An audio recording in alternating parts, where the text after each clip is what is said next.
Yo mes salutations, j'espère que vous allez bien. Godzilla, un nom connu, très connu de la pop culture. Tellement connu que si vous croisez quelqu'un dans la rue et que vous lui dites Godzilla, il me semble très peu probable que cette personne vous dise qu'elle n'en a jamais entendu parler. Ou il est aussi probable qu'elle vous prenne pour un mec chelou qui dit Godzilla dans la rue sans raison. Et vous, là tout de suite maintenant, si je vous dis Godzilla, ça vous fait penser à quoi? Un gros dinosaure bien vénère qui marave ses congénères. Un crossover comics qui va bientôt avoir lieu avec notre hérisson bleu préféré. Une excellente musique d'un rappeur très connu. You get on my way, I'm a feed you to the monster. I'm no ordinary day, but I like to do a monster. When the moon shines in the night, blockbuster. Tu chantes du Eminem en imitant la voix de Kobalade. Ouais. Pourquoi fallait pas? Ah, j'y pense aussi, il y avait un petit jeu de combat sur la Game Boy Color. C'est de celui-là qu'on va parler, n'est-ce pas? C'est de celui-là qu'on va parler. Oui, sans doute.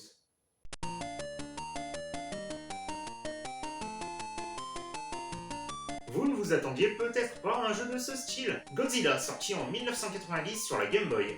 Pour la petite anecdote, la première fois que j'ai entendu parler de ce monstre, c'est quand mon père m'a acheté ce jeu-là sur ma Game Boy. Et donc, pendant un paquet d'années, la première image qui me venait en tête quand on parlait de Godzilla, c'était ça. Ouais. Eh bien, nous avons là un petit joueur de dés qui se joue un peu comme un jeu de puzzle où l'objectif c'est de casser tous les rochers présents dans le niveau. Pour ce faire, vous pouvez les pousser soit à l'extrémité des niveaux sur les murs, soit contre d'autres rochers pour ensuite les casser avec le coup de poing. Une fois cela fait, vous pouvez sortir du niveau. Par une des sorties qui vous sont proposées. Ouais, je vais y revenir un peu plus tard, c'est plusieurs sorties par niveau. Les ennemis qui réapparaissent régulièrement après que vous les ayez tués peuvent être éliminés par deux manières. Par une bonne patate à marmita de la part de Godzilla, ou en leur poussant le rocher sur la gueule. Bon, et au passage, même si elle est assez minimaliste, j'aime beaucoup l'animation du coup de poing de Godzilla, je la trouve assez rigolote. Dans certains rochers que vous casserez, vous pourrez parfois trouver des objets, comme le sablier pour arrêter temporairement tous les ennemis, ou l'éclair pour tous les tuer instantanément. Ouais, alors par contre, les objets de soins, vous pouvez oublier. Oui, il n'y a effectivement aucun moyen de gagner de la vie dans un niveau en cours. Et si dans les premiers niveaux ça pose pas trop de problème, au bout d'un moment, les niveaux deviennent longs, très longs à finir. Et si vous êtes trop long à le finir, ce niveau, il y a ce connard de Dodrio qui décide de venir vous casser la gueule. Oui, bah quand j'étais gamin, je trouvais que ça ressemblait au sprite miniature de Dodrio. Et en plus, ce con, on peut pas le tuer. Mais dégage! Ta grand-mère le trioxydre. Et vous savez quel autre truc on ne peut pas tuer? Cette espèce de truc de merde là qui ressemble à rien et qui me court après depuis tout à l'heure. Quand on lui met des coups de poing, il se contente de reculer en faisant des bruits atroces. Fort heureusement, on peut tout de même l'éliminer grâce aux rochers ou aux éclairs. Bon bah, pour ce qui est de l'aspect esthétique du jeu, on va pas se mentir, les niveaux sont pas ultra fournis en décor. Bon bah, les jeux Game Boy de l'époque quoi.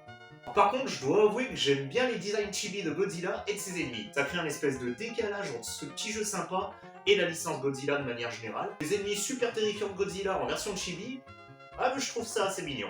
Tu les trouves mignons, toi? Ouais, alors par contre, cette saloperie de ptérodactyle qui passe à travers les murs, et ce putain de fantôme à la con qu'on peut pas tuer par coup de poing, je crois que son nom c'est Edora de mémoire, alors eux je les retiens. Et je pense que ce sont ces deux-là qui vous donneront le plus de difficultés pour finir les levels et finir le jeu. Bon, ceci dit, le jeu n'est pas très long.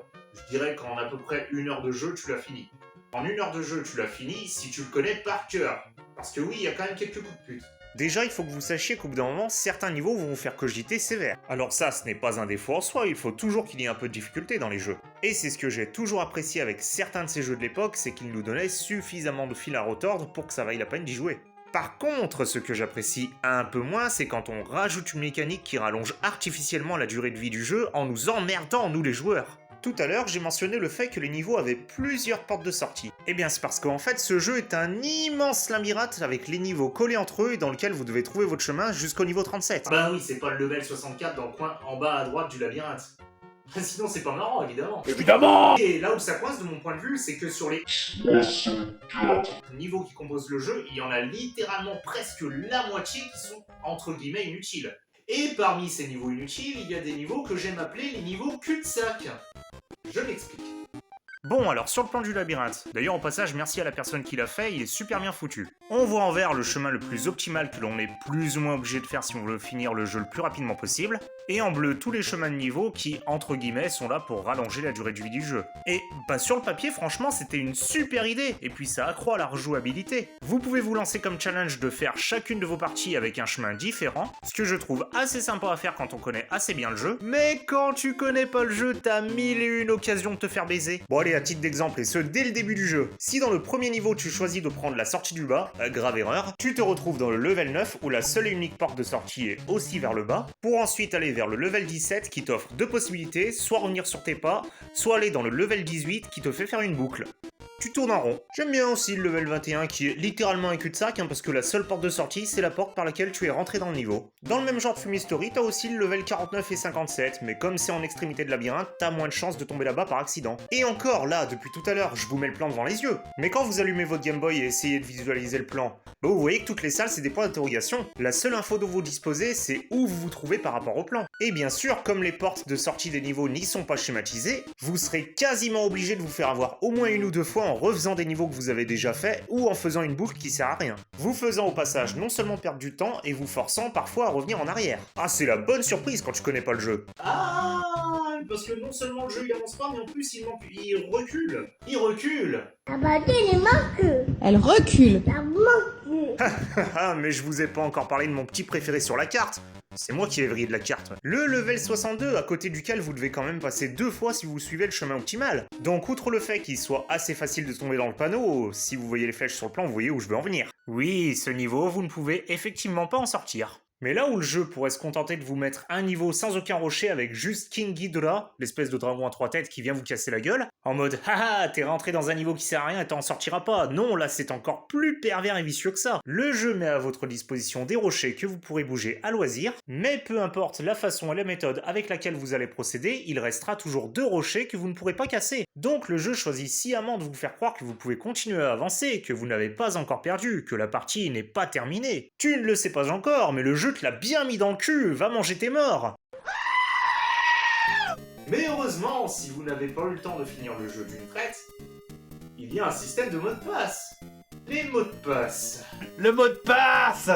Putain de merde, mais c'est quoi cette longueur de mots de passe, bon Dieu? Je viens d'avoir un flashback de Lamborghini American Challenge et de Tales Adventure. Une sombre histoire, je vous raconterai ça une prochaine fois. Et des mots de passe, vous en avez un dans chaque niveau du jeu. Et un conseil, notez-les régulièrement quand vous avancez dans le jeu. Non, parce que si vous attendez d'être coincé dans le level 62 pour enregistrer le mot de passe... Oui, parce que déjà que sans ça, des retours en arrière, des niveaux à recommencer encore et encore, vous allez vous en taper pas mal. Pourtant, les niveaux sont sympas, hein. Enfin, sympa quand tu dois pas te les retaper 36 fois. Ah, heureusement que le jeu est carry par de bonne musique, hein, je te le dis. Les OST sont vraiment sympathiques de mon point de vue. Et puis je trouve aussi qu'elle colle assez bien avec le reste de la direction artistique de ce jeu. Alors par contre, j'ai juste une petite remarque à faire à propos du sound design. Oui, alors ce que je veux dire par... Pardon. Oui, alors ce que je veux dire par là, c'est que n'oubliez pas vos protections auditives quand vous jouez à ce genre de jeu. Le port des EPI, c'est très important. Eh bien, je conclurai en vous disant tout à fait honnêtement que j'en ai principalement de bons souvenirs de ce bon vieux Godzilla de la Game Boy. Et ce, malgré ses nombreux défauts, parce que globalement, le jeu est quand même très sympa à parcourir. Et je sais que ça va en rebuter plus d'un de devoir refaire les niveaux et tourner en rond et en rond.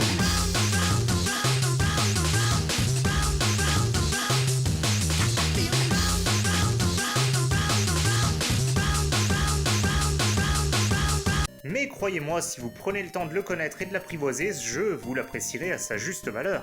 Ah, malgré les nombreux coups de pute qu'il vous fera. Bref, un autre de ces jeux pour lesquels j'ai beaucoup de nostalgie, mais après y avoir rejoué maintenant, je me rends compte avec le recul que... Putain, il avait l'air mieux que ça dans ma tête. Si je devais le résumer en quelques mots, je dirais tout simplement...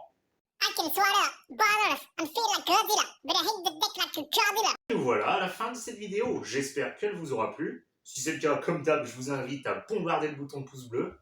Prenez soin de vous les amis, tenez-vous en frais en ces jours canicule, et quoi qu'il en soit, jusqu'à la prochaine fois, je vous dis à bientôt.